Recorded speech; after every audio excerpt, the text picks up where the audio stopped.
It's not about being perfect, it's about progressing. Progress over perfection. Welcome back to my channel, or if you're new here, welcome. My name is Kelsey. I am a soon-to-be mom. I'm a Jiu Jitsu brown belt, and I'm here to share my experiences and hopefully inspire you to grow into the best version of yourself, the healthiest and most confident version of you.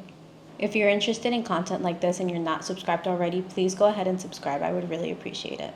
So I've been thinking a lot about my goals lately and planning out what I'm going to do in order to achieve them. No matter what your goal is, you need a plan. As I'm writing out my plan, I find my mind keeps going to, oh, but you don't have this. Oh, but you need that. Oh, but you're not good at this. And I had to stop myself. And this is why I talk so much about your self-talk and why your self-talk is so important. Because even though I've worked on myself and my self-talk and my self-confidence, I still find myself having these perfectionistic tendencies, and sometimes that'll want to stop me from actually progressing and moving forward towards my goals. I've learned over time that perfectionism most of the time is a disguise for our own insecurities. We strive to be flawless and look good and be perfect in front of others in order to avoid rejection or judgment or some kind of criticism. That feeling though, what feels like an endless feeling of like just needing to be perfect, really just stems from a fear of not being good enough. We set really high expectations for ourselves, wanting everything to be perfect, and that leads us to be consistently dissatisfied. And that feeling of never feeling good enough gives us so much anxiety because we're so focused on trying to make every little detail of every little thing perfect, but it doesn't always work out that way.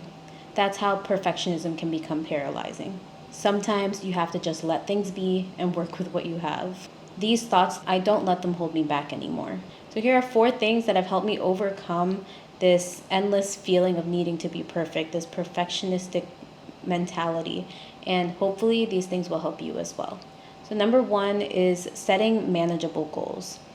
As many of you know, before I started training, I was really unhealthy, I was overweight, I wasn't very active at all. And it got to a point where I knew I needed to make a change. But I kept starting and stopping and starting and stopping because I felt like I didn't have the perfect setup, the perfect way to lose weight, the perfect journey. And because it wasn't happening overnight, I wanted to reach my goal super fast, and it just wasn't happening. So I started out at 175 pounds, and I knew that at some point I wanted to get to 120 pounds. But going from 175 to 120, that's a 55-pound difference. And when you're looking at that bigger goal, that sounds like a lot. So when you start working towards losing that weight and you're only seeing 5 pounds come off in 2 weeks, you can really start to beat yourself up for that and be like, why have I not lost more? So what I did was I started breaking that up into smaller goals. I said, all right, I'm going to go for 10 pounds. I went from 175 to 165.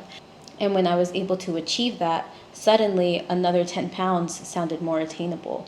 So I kept doing that. I went 175 to 165, then to 155, until eventually I was able to get to 120, and I was able to maintain a healthier weight and feel good about myself and my own skin, and feel proud of the work that I put in, knowing that I did what I needed to do to get there. Breaking up those bigger goals into smaller goals makes it feel more attainable. You start to develop the habits that will get you to that end goal. So instead of focusing on going from 175 to 120, I focused on progressing every single day, making an intentional and conscious decision to drink more water or eat more fruit or eat more protein, and knowing that those little things were going to get me to the end goal. This is applicable to so many things, like changing your eating habits as well. For me, it started with eating out less. I was really big on McFlurries and French fries, but I was like, okay, I have to stop eating that every day. I want to cook more at home so that I can have healthier meals. I didn't cut out everything, but I did focus more on prioritizing protein and nutritious foods. So for example, I didn't want to cut out all carbs, so I would make rice, either white rice or this yellow rice. And I would eat it with some over easy eggs or soft boiled eggs or a piece of steak and avocado as well. Always prioritizing protein.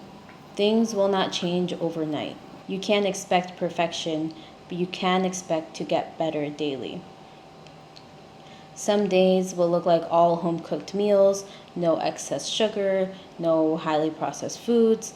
And other days may look like only one home cooked meal and you had to eat out and had a dessert, and that's okay. It really becomes a balancing act, and you'll learn as you keep going when you feel your best and when you don't. Sometimes I still eat a sweet treat like ice cream and cookies, but more often than not, eating fruits like pineapple and watermelon are really satisfying and keep me feeling really good. You do what you can and learn and improve and progress from there. I think people really underestimate how well eating good food can make you feel.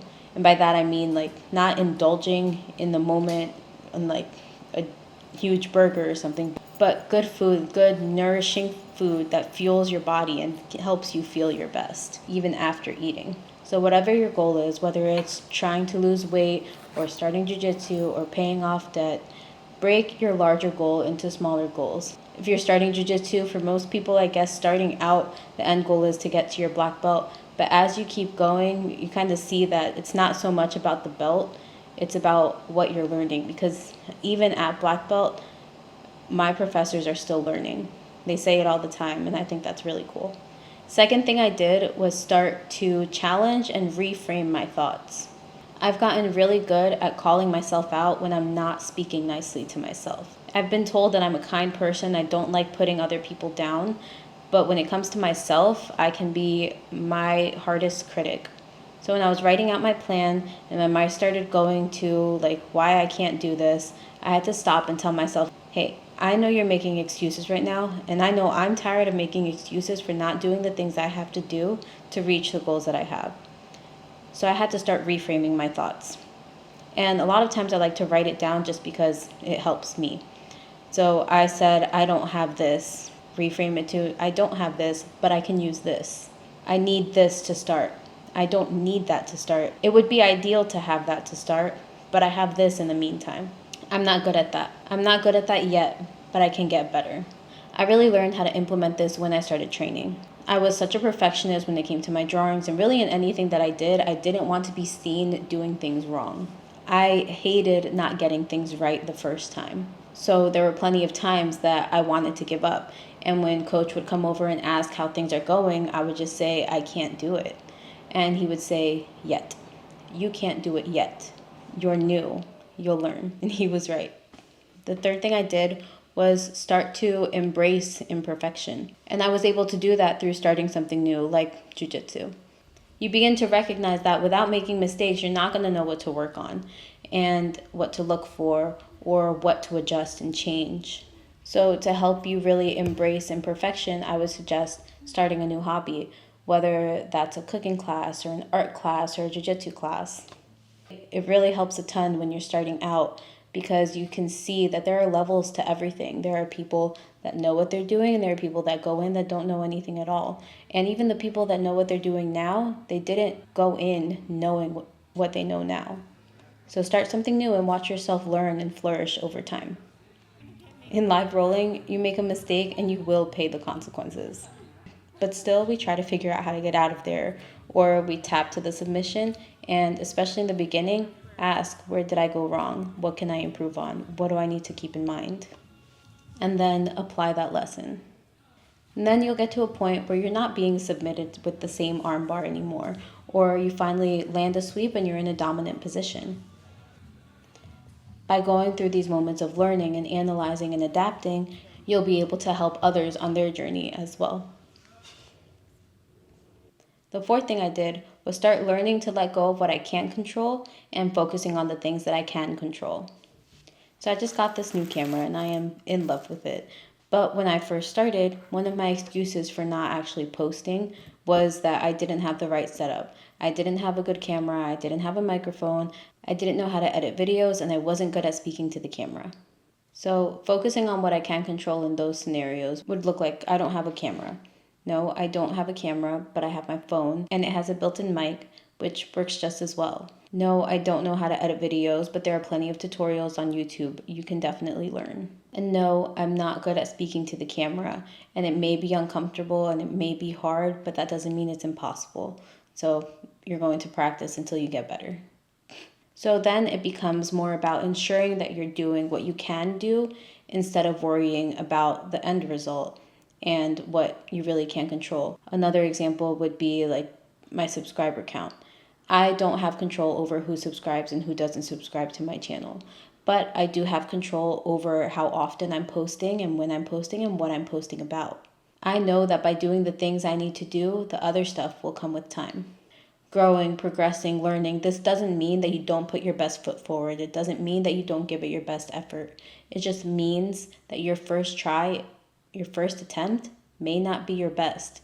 It may not get you the results that you want right away. And that's okay. That's okay because you take what you did, you learn from it, and then you grow from there. So stop worrying about the big stuff because that will paralyze you. Trust that by focusing on the little things, making conscious and intentional decisions every day to move one step forward, the bigger goals will come together. Progress is about imperfect action. So whatever your goal is, keep in mind that it is about progress over perfection. If you found this video helpful and would like to see more content like this, please go ahead and like and share this video with someone that may find it helpful. Thank you all so much for watching.